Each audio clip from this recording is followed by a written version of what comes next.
성경 말씀 봉독하겠습니다. 봉독할 말씀은 마태복음 26장 36절에서 46절 말씀입니다. 마태복음 26장 36절부터 46절까지 말씀을 찾으셔서 함께 보겠습니다.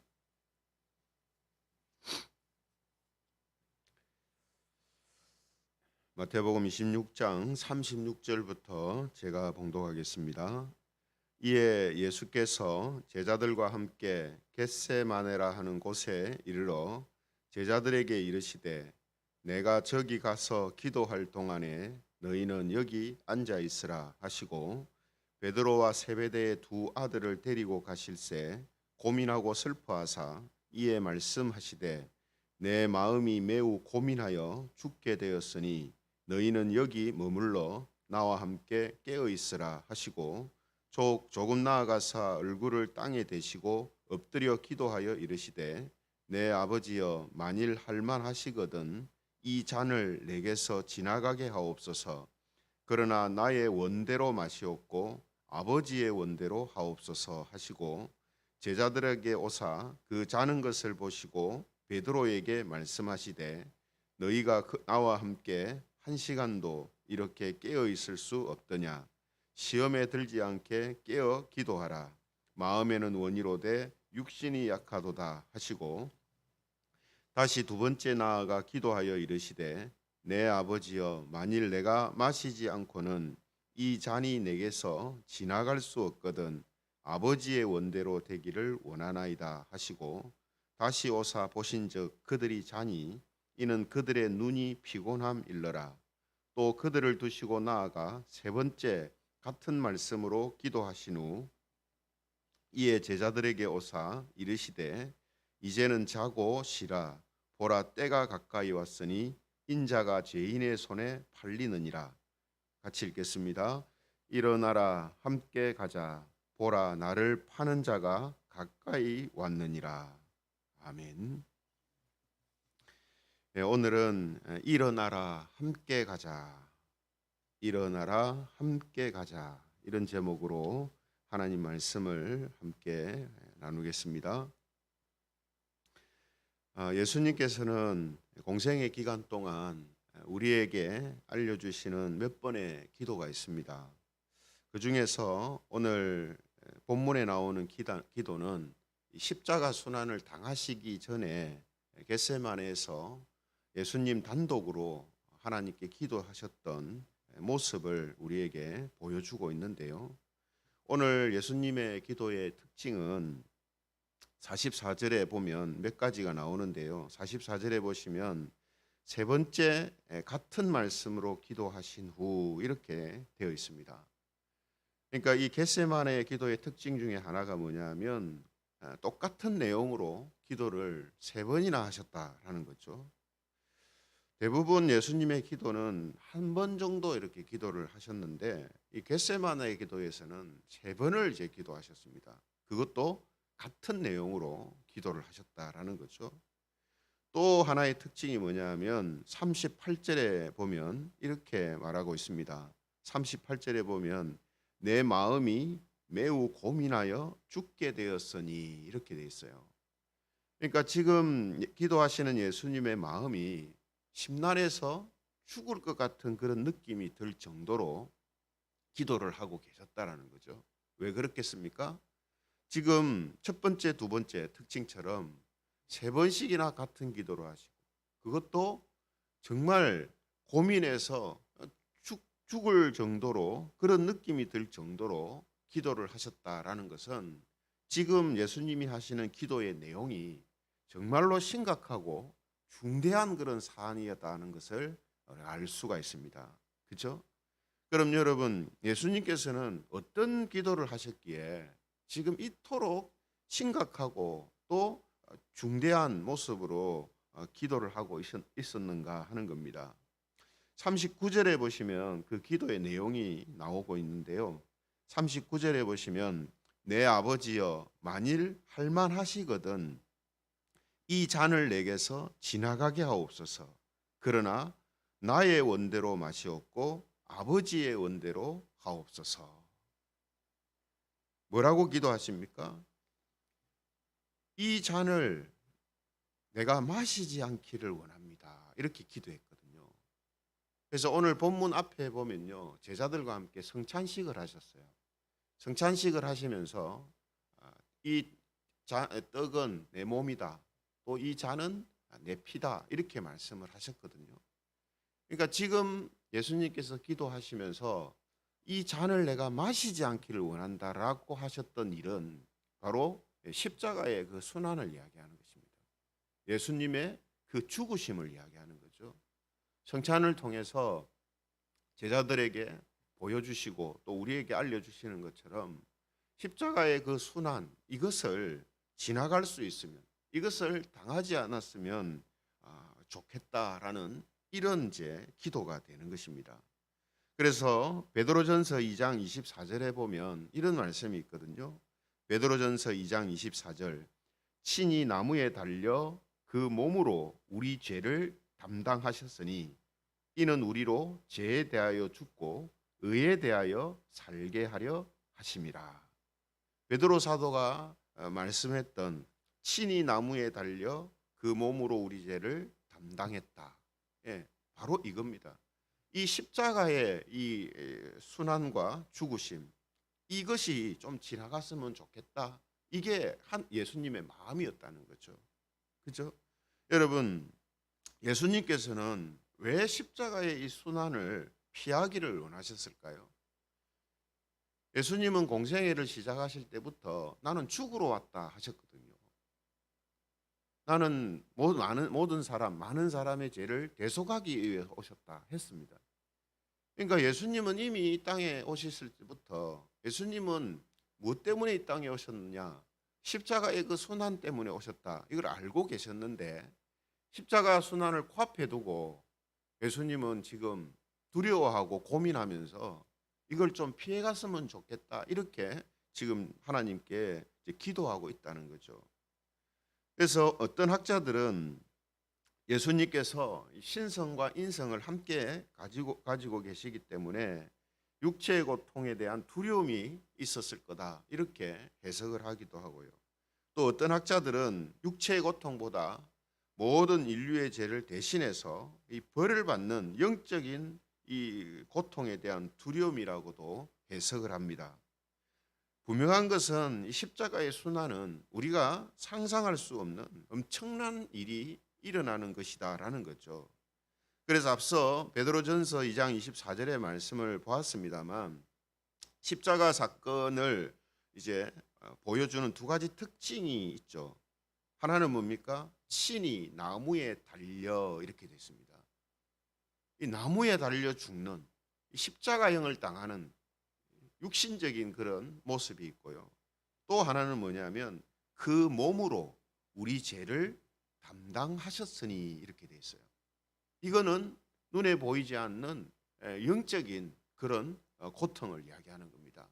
하나님과의 단전되고 분리되는, 또 모든 인류의 죄를 대신 지시는, 여러분 이 상상이 됩니까? 이 상상이 안 되거든요.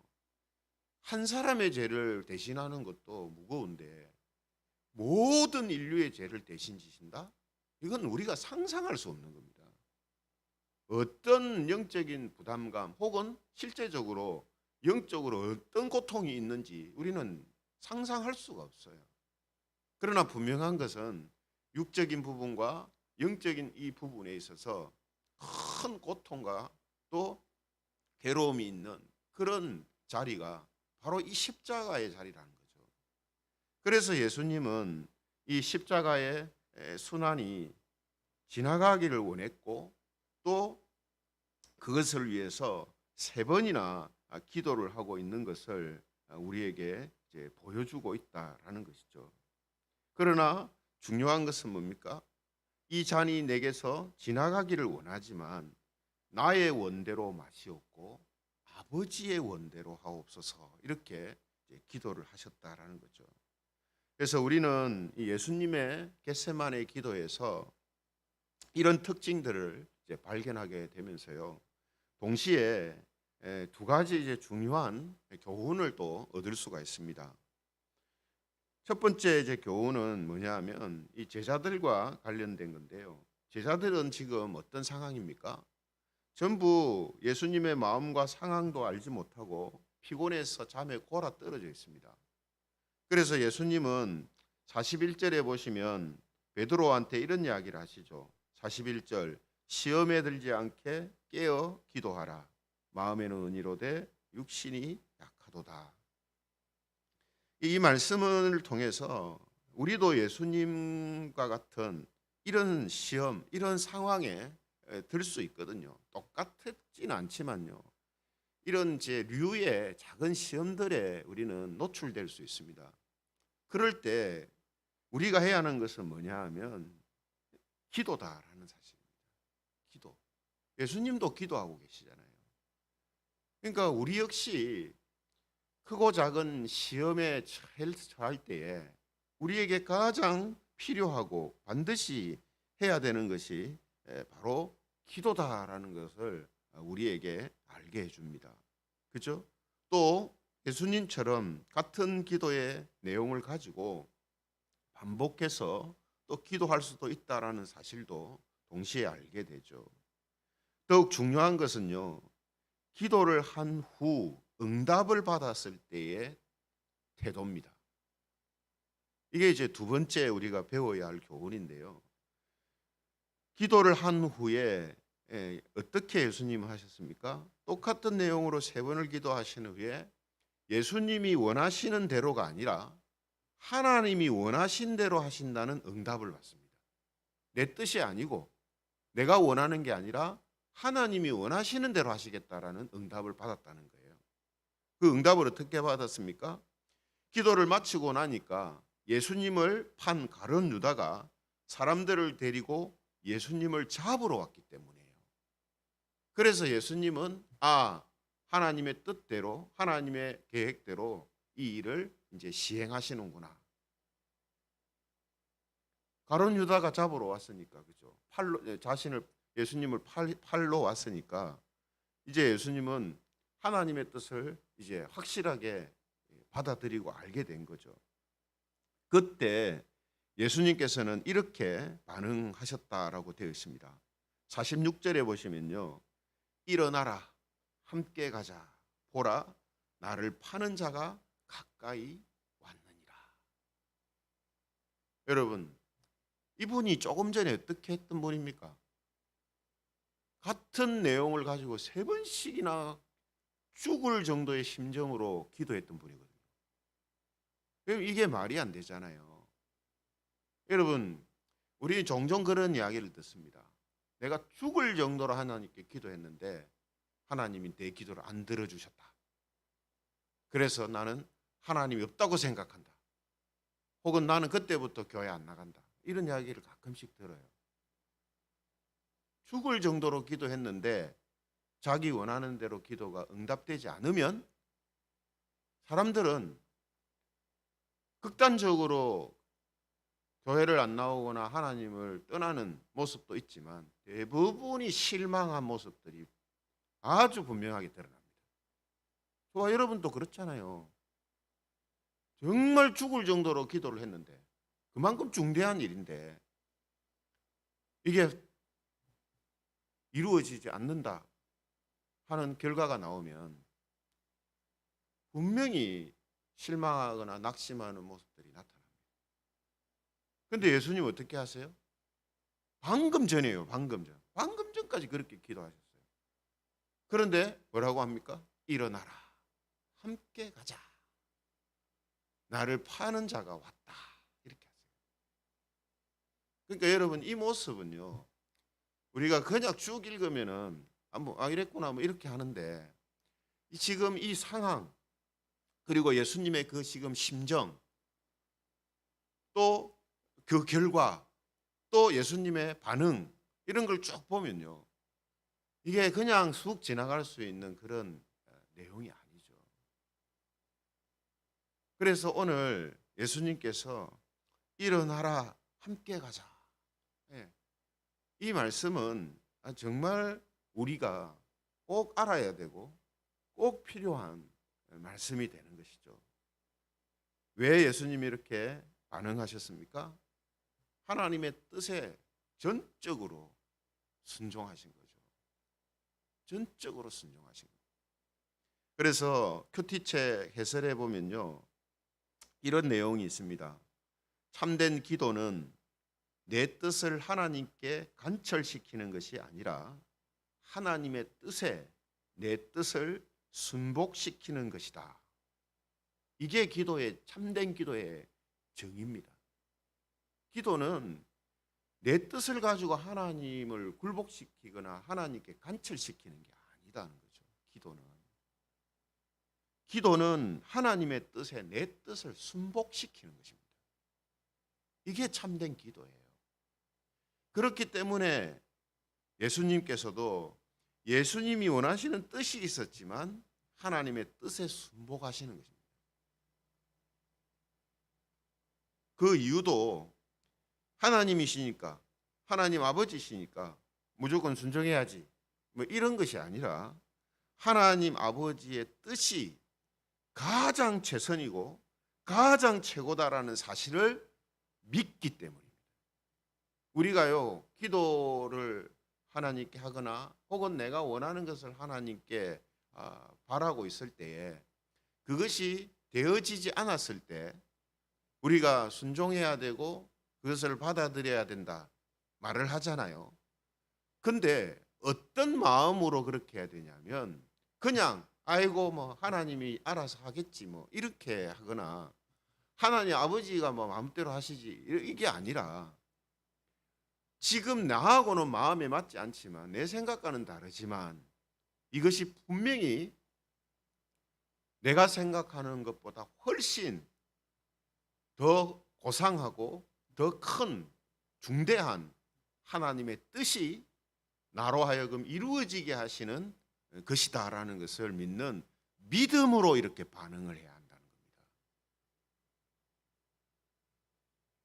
하나님께서 하시는 하나님의 뜻이 최고요, 최선이다라는 사실을 내가 믿음으로 하나님께 이런 반응, 이런 태도, 이런 모습으로 나아가야 한다 하는 것이죠.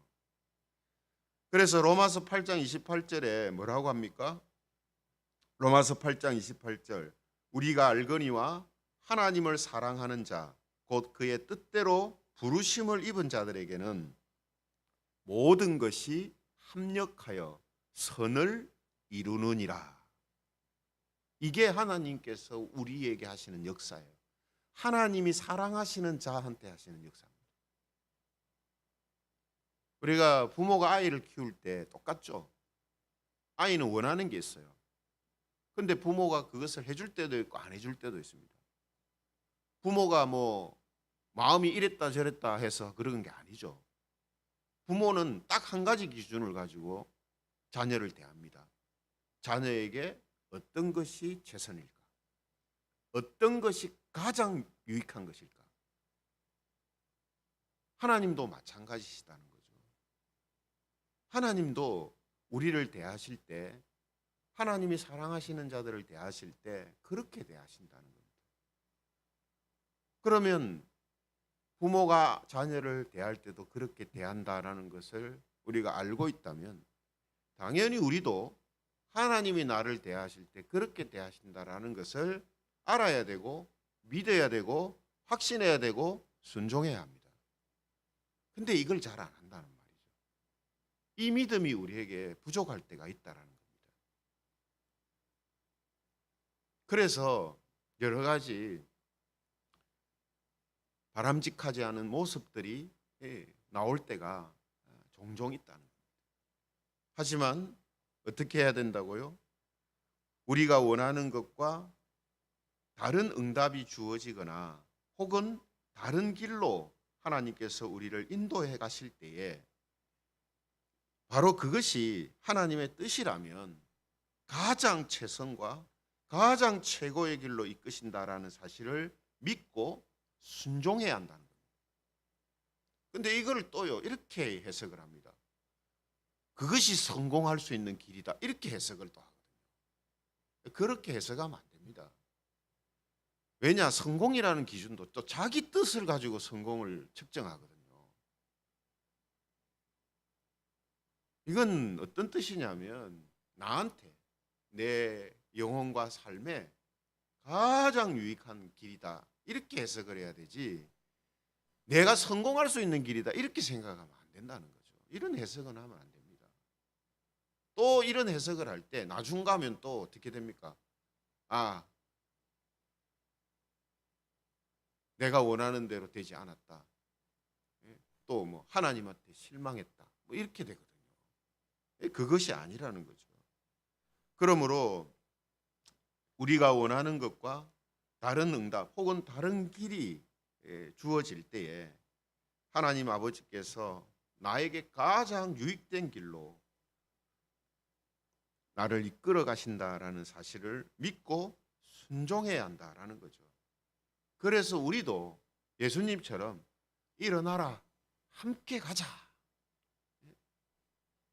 이분이 진짜 조금 전에 죽을 정도로 기도하셨던 분인가 이런 생각이 들 정도의 말씀이죠.